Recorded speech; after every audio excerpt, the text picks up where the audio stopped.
Welcome back to Action 2 News at 6. Presumptive Republican presidential nominee Donald Trump made a campaign stop today in Racine. It is his third visit to the state this year and the first since being convicted on 34 felony counts in that criminal hush money trial. At today's event, Trump rallied voters, opening by saying, quote, "I love Milwaukee," contradicting comments reportedly made last week at a closed-door meeting that it was a horrible city.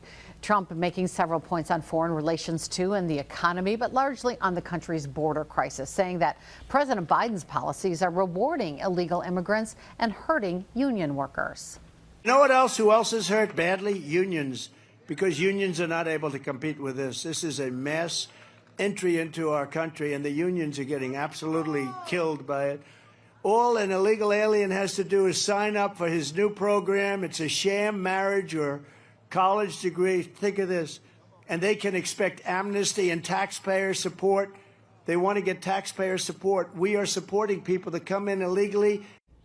Ahead of Donald Trump's visit, the Democratic Party of Wisconsin released a statement now saying, quoting, Trump's Foxconn boondoggle saw the largest attempted government handout to a foreign company in American history, reflecting perfectly what MAGA Republican Party is all about.